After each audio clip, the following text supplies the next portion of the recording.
भगवान बुद्ध रोज सुबह अपने शिष्यों को उपदेश दिया करते थे। एक दिन सुबह सुबह बहुत से लोग उनका प्रवचन सुनने के लिए बैठे थे।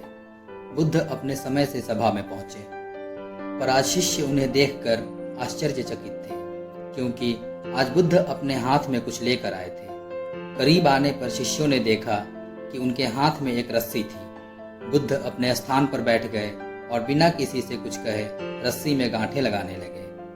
वहां उपस्थित सभी लोग आश्चर्यपूर्वक यह देख रहे थे और मन ही मन यह सोच रहे थे कि आखिर बुद्ध ये क्या कर रहे हैं। तभी बुद्ध ने सभी से एक प्रश्न किया, मैंने इस रस्सी में 3 गांठें लगा दी हैं। अब मैं आपसे ये जानना चाहता हूँ कि क्या यह वही रस्सी है जो गांठें लगाने से पूर्व थी। एक शिष्य ने कहा, इसका उत्तर देना थोड़ा कठिन है। ये वास्तव में हमारे देखने के तरीके पर निर्भर है। एक दृष्टिकोण से देखें तो रस्सी वही है, इसमें कोई बदलाव नहीं आया है। दूसरी तरह से देखें तो अब इसमें 3 गांठें लगी हुई हैं जो पहले नहीं थी, अतः इसे बदला हुआ कह सकते हैं। पर यह बात भी ध्यान देने वाली है कि बाहर से देखने में भले ही ये बदली हुई प्रतीत हो, पर अंदर से तो यह वही है जो पहले थी। इसका बुनियादी स्वरूप नहीं बदला है। बिल्कुल सही, बुद्ध ने कहा। अब मैं इन गांठों को खोल देता हूँ। यह कहकर बुद्ध रस्सी के दोनों सिरों को एक दूसरे से दूर खींचने लगे। उन्होंने पूछा, तुम्हें क्या लगता है, इस प्रकार इन्हें खींचने से क्या मैं इन गांठों को खोल सकता हूँ? ऐसा करने से तो ये गांठें और भी कस जाएंगी और इन्हें खोलना और मुश्किल हो जाएगा। एक शिष्य ने जल्दी से उत्तर दिया।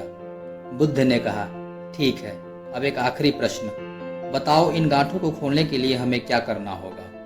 एक दूसरे शिष्य ने कहा, इसके लिए हमें इन गांठों को गौर से देखना होगा ताकि हम जान सकें कि इन्हें कैसे लगाया गया था और फिर हम इन्हें खोलने का प्रयास कर सकते हैं। बुद्ध ने कहा, मैं यही तो सुनना चाहता था। मूल प्रश्न यह है कि जिस समस्या में तुम फंसे हो वास्तव में उसका कारण क्या है। बिना कारण जाने निवारण असंभव है। मैं देखता हूँ कि अधिकतर लोग बिना कारण जाने ही निवारण करना चाहते हैं। कोई मुझसे ये नहीं पूछता कि मुझे क्रोध क्यों आता है।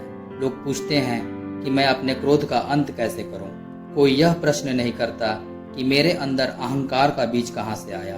लोग पूछते हैं कि मैं अपना अहंकार कैसे खत्म करूं। जिस प्रकार रस्सी में गांठें लग जाने पर भी उसका बुनियादी स्वरूप नहीं बदलता, उसी प्रकार मनुष्य में भी कुछ विकार आ जाने से उसके अंदर से अच्छाई के बीज खत्म नहीं होते। जैसे हम रस्सी की गांठें खोल सकते हैं, वैसे ही हम मनुष्य की समस्याएं भी हल कर सकते हैं। इस बात को समझो कि जीवन है तो समस्याएं भी होंगी ही, और समस्याएं हैं तो समाधान भी अवश्य होगा। आवश्यकता है कि हम किसी भी समस्या के कारण को अच्छी तरह से जानें, निवारण स्वतः ही प्राप्त हो जाएगा।